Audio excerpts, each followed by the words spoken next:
Olá! Começamos agora o programa Código de Honra, hoje com outro tema de extrema relevância e muito interessante, que é a conciliação. Para falar desse assunto, nós trouxemos aqui o desembargador José Roberto Neves Amorim, uma das pessoas mais renomadas sobre esse assunto hoje no Brasil.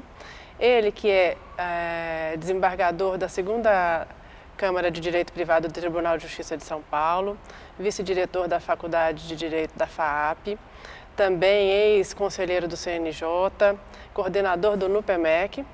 Vai falar hoje para nós, como vai, doutor Amorim, tudo bem? Tudo bem. Sobre a conciliação e carreira. Me fale um pouco sobre a conciliação, doutor Amorim.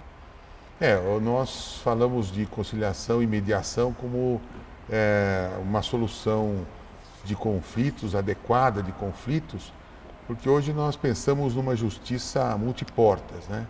Uma justiça em que nós permitimos a existência de várias formas de solucionar os conflitos, antes da judicialização ou na tentativa de evitar a judicialização. Então, multiportas por quê? Porque nós temos várias possibilidades de solucionar o conflito, pela mediação, pela conciliação, pela negociação e pela arbitragem. Se nenhuma dessas formas for utilizada, então aí a pessoa pode partir para a judicialização. Mas é importante deixar bem claro que as pessoas que partem diretamente para a judicialização, normalmente não terão a efetiva solução do seu conflito. Porque o juiz, quando decide um processo, ele não põe fim ao conflito, ele põe fim ao processo. O que põe fim ao conflito entre as pessoas é a conciliação e a mediação, que as pessoas saem efetivamente resolvidas e, sobretudo, sem o rompimento das relações.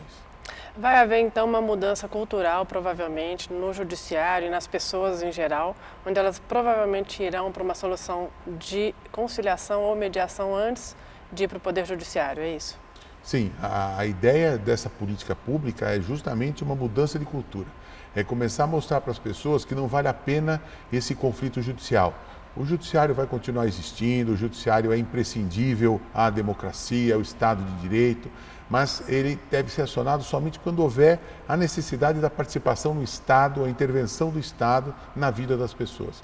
Quando isso não houver necessidade, as pessoas podem resolver entre si esses conflitos e por meio da mediação e da conciliação, que, aliás, estão estabelecidas no novo Código de Processo Civil, que entrou em vigor em março de 2016, e da Lei de Mediação, que entrou em vigor em dezembro de 2015. Então, agora nós temos 2 diplomas legais que tratam especificamente de mediação e de conciliação. Em termos práticos, né, os nossos telespectadores que querem resolver algum problema e que não querem procurar o Poder Judiciário, o que eles devem fazer para se utilizar dos benefícios da conciliação e da mediação? Basta procurar um CEJUSC, que é um Centro Judiciário de Solução de Conflitos e Cidadania, que nós temos mais de 180 hoje em todo o estado de São Paulo.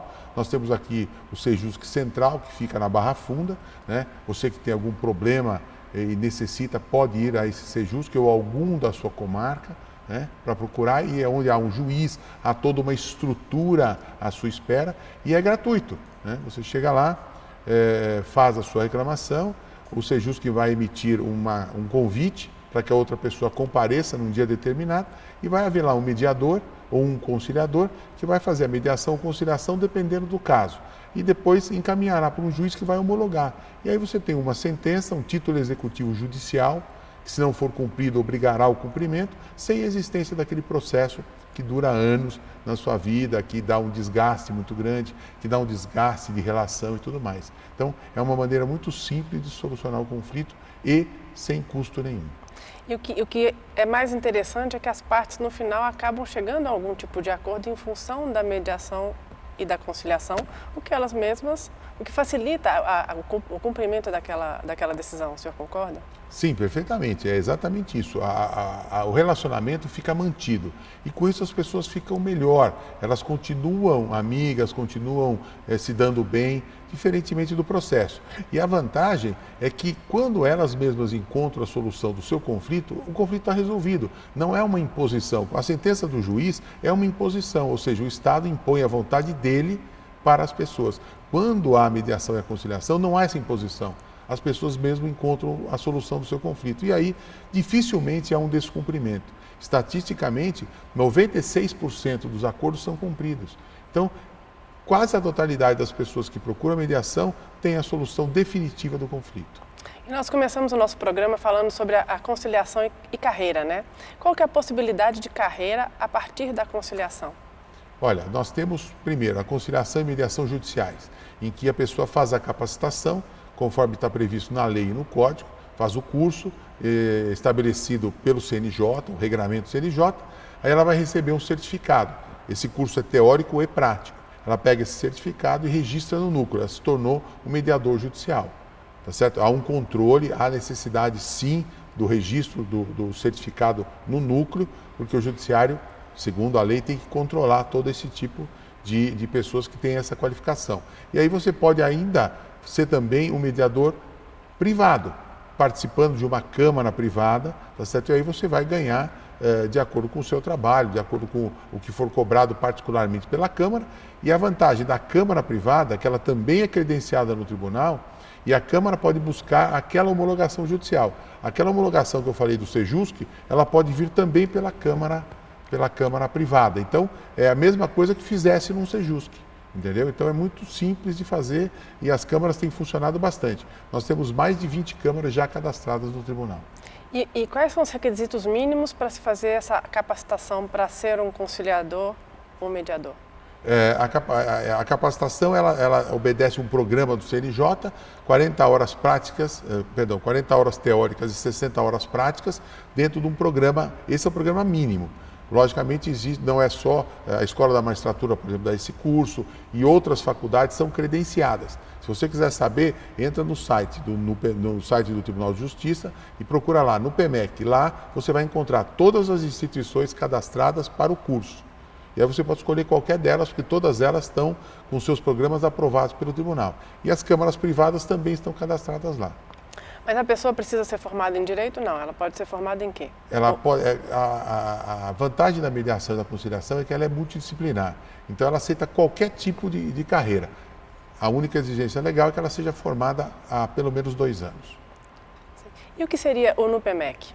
No PEMEC é um núcleo permanente que cada estado, cada tribunal tem um NUPEMEC, um núcleo, que é o gestor, que é o centro de inteligência da mediação e da conciliação naquele estado. E que administra todos os Sejuscs, todos os centros. Então ele é um núcleo em que todas as decisões, deliberações, cadastros, tudo é feito ali. E ele controla todos os Sejuscs, os 180 Sejuscs de São Paulo são controlados pelo núcleo, ou seja, a instalação, como ele está funcionando, a estatística, ou seja, todo aquele controle que deve existir sobre o serviço prestado pelo Poder Judiciário. O senhor mencionou em 180 Sejuscs no estado de São Paulo. O senhor saberia me dizer como está o avanço disso no Brasil? Olha, o Brasil está indo muito bem, todos os tribunais estão crescendo, mas nenhum com a velocidade do Tribunal de São Paulo, que é o tribunal que tem o maior número de Sejuscs. Nenhum dos outros estados tem nem próximo de 180. E o novo Código de Processo Civil, como o senhor disse, referenda essa prática, né? Sim, ele traz em 4 momentos importantes do Código a referência expressa à mediação e conciliação. Logo no artigo 3º, ele trata como fundamento e princípio do Código, ou seja, o legislador colocou a mediação como um fator preponderante dentro do Código, inclusive com obrigações. Depois ele fala do 165 ao 175 da capacitação, como é feita a capacitação, por que capacitar. Depois ele vai no 334 e 335, fala sobre a audiência de mediação no judiciário. E lá no 694 ao 699 ele vai e fala sobre a mediação familiar. Porque a área de família é muito sensível à mediação, é muito boa para a mediação. Tanto é que 83% dos casos que chegam para a mediação na área familiar são resolvidos. Então, é um índice extremamente alto. O legislador, pensando exatamente nisso, destacou um capítulo do Código só para a mediação familiar. Isso eu imaginei, seria a minha próxima pergunta para o senhor, né? Sobre qual a área do direito que mais se utilizaria da mediação e da conciliação. Então, o senhor já respondeu que é a área de família. Isso, e a área de consumo também. A segunda área mais importante é a área voltada para o consumo, né? A área consumerista, que trata dos planos de saúde, planos de telefonia, problemas bancários. Então, saúde, bancário, o consumo em geral, são muito bem tratados na mediação e na conciliação. Na área trabalhista teria alguma... A área trabalhista está iniciando agora a sua mediação, né? Justiça do Trabalho sempre foi uma justiça muito importante, muito ligada à área da conciliação, né? Mas agora ela está vindo junto com a resolução 174 do CNJ, inserindo a Justiça do Trabalho também nessa política pública definitivamente. Há uma expectativa, provavelmente, então, do tribunal e dos juízes também de reduzir bastante o ingresso de novas ações desses assuntos, porque eles vão ser resolvidos em sua maior quantidade no Sejusc. Isso, a ideia é essa, mas na verdade a mediação e a conciliação não são o desafogo do Poder Judiciário, na verdade são políticas públicas para o cidadão, né? Que para atender a cidadania, para atender com que as pessoas possam solucionar os seus conflitos. O Judiciário sofrerá o reflexo disso, então com as pessoas solucionando lá o conflito, diminuirá a judicialização. Então, essa desjudicialização nos ajudará. Isso não é feito para nós, mas é feito para o cidadão com reflexo no Poder Judiciário. Essa é a mentalidade. Muita gente fala, não, a mediação vai ser a grande porta de saída do Poder Judiciário. Não é verdade. A mediação e a conciliação foram feitas para atender o cidadão e reflexamente o Poder Judiciário. E o cidadão já tem procurado o Sejusc no volume em que vocês imaginam que isso possa acontecer? Ou eles ainda precisam saber dessa informação com mais intensidade? Não, eles precisam, essa divulgação é extremamente importante para nós. Ela vem numa crescente. Em 2012 nós fizemos 6.600 audiências, né? Em 2015 nós fizemos 80 mil. Então, ao longo de 2012, 13, 14 e 15, que é os dados estatísticos que a gente vai acompanhando, essa curva vem subindo vertiginosamente, ou seja, as pessoas estão procurando mais, estão se utilizando mais da mediação e da conciliação, né? Isso é extremamente importante, mas a gente ainda quer que isso cresça muito mais. Só para que você tenha uma noção da procura, de janeiro a julho de 2016, nós fizemos 95 mil acordos de mediação e conciliação. Então, isso está crescendo e as pessoas estão procurando muito isso. E provavelmente isso tende também a desafogar o contencioso das empresas. Sim, as empresas também estão entendendo que esse é o melhor caminho. E tem muitas empresas que já estão se associando a câmaras privadas, colocando uma cláusula compromissória nos seus instrumentos, dizendo assim, olha, se houver algum problema com o cliente, nós vamos resolver numa câmara privada X ou Y, certo? Ou vamos resolver no Sejusc, ou seja, dá uma tranquilidade, inclusive, para o cliente, dizendo, olha, nós não vamos brigar na justiça antes de tentarmos nos sentar à mesa em uma composição.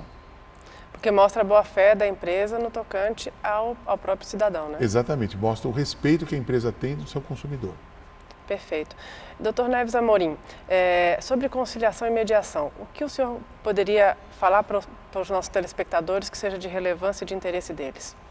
Olha, quem for de qualquer tipo de área e queira enveredar pelo ramo da mediação e da conciliação, será sempre bem-vindo. Por quê? Porque a mediação e a conciliação não são privativos de advogados, de ninguém. Ele é multidisciplinar. Por quê? Porque nós precisamos de mediadores e conciliadores de todas as áreas. Um exemplo que eu dou sempre, e é um exemplo muito emblemático, por exemplo, numa mediação familiar, muitas vezes quem resolve melhor isso é um psicólogo ou um assistente social, e não um advogado. O advogado resolveria sempre numa área jurisdicional contenciosa, mas às vezes a técnica profissional de um assistente social ou de um psicólogo ajudaria muito mais a família a solucionar um problema de guarda de filhos, de rompimento dos laços matrimoniais, seria muito mais fácil por uma outra pessoa com outras técnicas, com outras habilidades profissionais. Isso é extremamente importante. Essa é a demonstração de que todas as pessoas têm capacitação, podem se capacitar para vir ajudar na mediação e ajudar a cidadania como um todo, né? E fazer disso eventualmente uma profissão dentro de uma câmara privada, dando aula em cursos de mediação. Essas experiências são sempre muito bem-vindas e muito importantes para nós. Então, por isso que haverá, então, uma possibilidade de carreiras a partir da conciliação e da mediação. Carreiras serão formadas a partir disto. Sim, eu acho que é um futuro, é um mercado novo que se abre para todas as pessoas, né? O que, contrariamente, nós no início sofremos algumas críticas, né, dos advogados que diziam, olha, nós vamos acabar e nós, advogados, vamos viver como, né? eu digo sempre duas coisas. A primeira é que o conflito jamais se acabará. Né? Os conflitos não se extinguem. A mediação e a conciliação são a apresentação de formas de solucionar o conflito. Significa que o conflito sempre vai existir. Portanto, o advogado sempre vai ter o que fazer, vai ter sempre trabalho. E a mediação e a conciliação são um novo nicho, um novo caminho para o advogado utilizar. Ele vai ganhar com muito mais agilidade e muito mais rapidez. Por quê? Porque aquele conflito vai se solucionar muito mais rápido. Então isso é importante que as pessoas entendam. É um novo caminho. Muito bem. O senhor, Dr. Neves Amorim, tem hoje 33 anos de tribunal, de magistratura, na verdade. Está no Tribunal de Justiça já há vários anos. E eu gostaria de que o senhor falasse um pouco para os telespectadores, principalmente para os alunos de direito que estão aí sonhando a magistratura. O que é a magistratura? Como ela funciona? Quão gratificante ela é? Se o senhor é feliz na magistratura, o que isso representou na sua vida? Olha, a magistratura é um sacerdócio. Quando alguém resolve ser juiz, ela tem que pensar numa abdicação de uma série de outras coisas da vida, inclusive de muitos fatores da vida pessoal. O juiz é uma pessoa muito vista, muito fiscalizada, muito olhada. Por quê? Porque ele vai decidir o futuro e a vida de outras pessoas. Então, quando alguém resolve ser juiz, ela tem que ter em mente que nem tudo o que ela faz na vida hoje ela vai poder fazer. Ela tem um autopoliciamento muito maior e um policiamento externo maior sobre o juiz, né? Mas é uma carreira maravilhosa. Eu me realizo plenamente com meus quase 33 anos de magistratura. Eu posso dizer que eu fui muito feliz. Tudo que eu podia fazer eu fiz. Tudo a todas as pessoas e instituições que eu pude me dedicar, eu me dediquei. Então, eu me sinto um juiz completo e um juiz assim, realizado. Eu fiz tudo o que estava ao meu alcance, quer para ajudar o cidadão, quer para ajudar o jurisdicionado, quer para ajudar o Estado, quer para ajudar o Tribunal de Justiça de São Paulo, que é minha casa. O senhor poderia dar um conselho para quem quer ser juiz hoje? Quais seriam, então, as principais práticas? O que ele deve fazer? Primeiro, para passar no concurso, segundo, para exercer bem essa carreira? O primeiro conselho é estudar, o segundo é estudar e o terceiro é estudar. Aí depois que você passar para o quarto conselho, que é de estudar, você vai fazer o concurso, tá certo? Já muito bem preparado, para então ingressar na carreira da magistratura e aí continuar estudando, porque o juiz jamais para de estudar, ele jamais para de se aprimorar. Por quê? Porque o direito é uma evolução diuturna. Então, cada momento é uma tese nova, cada momento é um direito novo que surge. Então, o juiz, ele jamais para de estudar, ele jamais para de ler, ele tem que se preocupar, ele tem que ter uma sensibilidade humana muito grande, porque ele está lidando com vidas, não com papéis e não com pessoas somente por trás de processos num simples conflito. Cada conflito é um conflito da vida de cada pessoa. Então é isso que ele tem que entender. Essa sensibilidade humana ele tem que ter no momento de decidir. Se ele não tiver sensibilidade e resolver ser um puro técnico, ele vai ser um mau juiz. Ele tem que ser um técnico com sensibilidade humana. Eu conheço a sua carreira e acompanho ela já há algum tempo, e eu sei que o senhor fez uma carreira muito bem estruturada, planejou bem a sua carreira. Se o senhor pudesse dar um conselho para as pessoas, né, de como construir bem e corretamente uma carreira, e aí não só do judiciário, mas em geral, porque eu vejo que existem muitas pessoas que para elas faltam orientação. Como o senhor poderia orientar o jovem atual a criar uma carreira de sucesso? Bom, a primeira coisa que nós temos que fazer é olhar para dentro da gente e ver o que a gente quer. No que você se sente bem fazendo. Isso é a primeira coisa, porque um profissional feliz e um profissional que faz aquilo que gosta será um bom profissional. Um profissional que vai atrás de uma carreira porque ganha dinheiro, porque tem prestígio, vai ser um profissional infeliz. Então, o primeiro passo para a pessoa que escolhe uma carreira é o que eu quero ser, o que eu gosto de fazer, o que eu me sentirei bem fazendo. Isso é fundamental.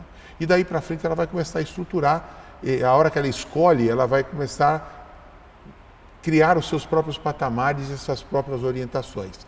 Aí ela vai estudar aquilo que ela gosta, ela vai se aprimorar naquilo que ela gosta.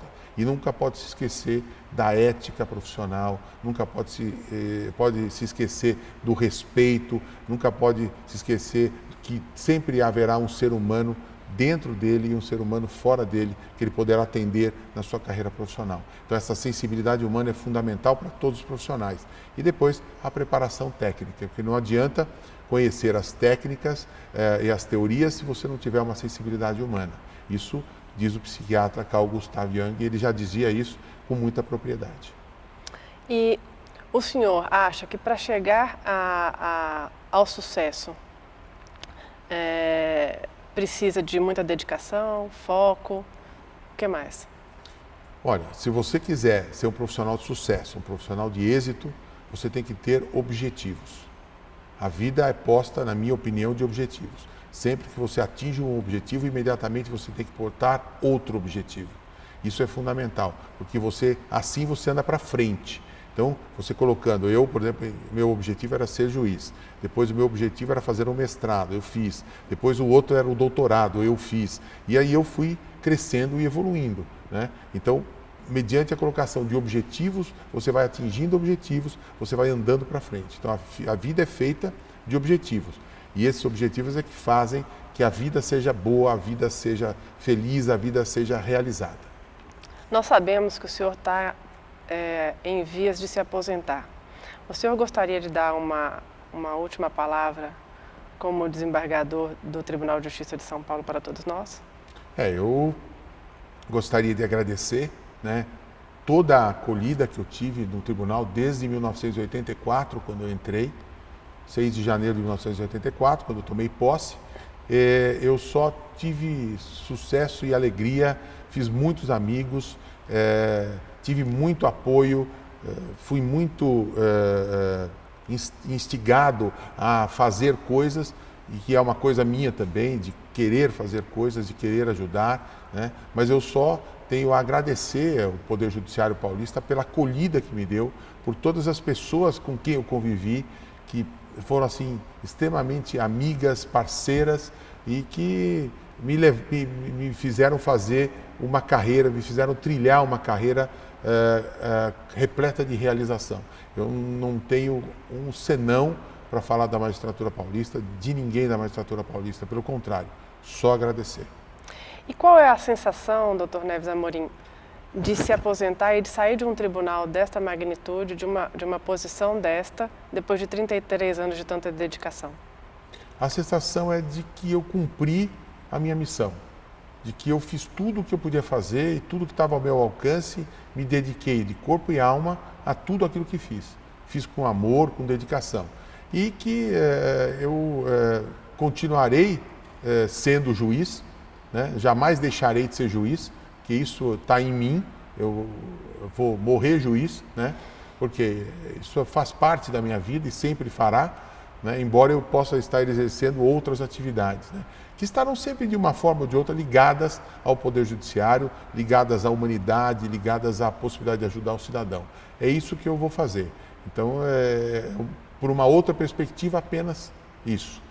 Não dentro do tribunal, mas fora do tribunal, mas sempre em parceria com o tribunal, tentando de alguma forma ajudar o tribunal e ajudar o cidadão. Essa é a minha missão que eu coloquei na minha vida e é a missão que eu pretendo cumprir. Então, apesar de se aposentar, começa agora uma nova vida com novos desafios, novos objetivos e novas etapas de sucesso. Exatamente, é uma nova etapa da vida com outros objetivos que eu pretendo cumpri-los, como cumprir os da magistratura. Eu lhe desejo muita sorte nessa nova etapa, lhe agradeço muito pela participação no nosso programa, brilhante participação, por sinal. Muito obrigada. E se o senhor quiser fazer mais alguma última consideração? Não, eu só tenho a agradecer, agradeço pela sempre possibilidade de estar aqui nesse programa tão importante para todos nós. É importante programa que tenha uma divulgação importante, porque o que a gente sempre diz é o seguinte: a mediação e a conciliação ainda carecem de uma divulgação. E esse trabalho que está sendo feito aqui é um trabalho importantíssimo, um trabalho de cidadania profunda. Por quê? Porque as pessoas precisam entender que os seus conflitos podem ser solucionados de uma forma muito melhor do que aquela do litígio, da briga, do rompimento de relações. Ao contrário, As relações devem ser mantidas e as pessoas têm que ter paz social, paz interna e paz para poder viver com felicidade e com alegria.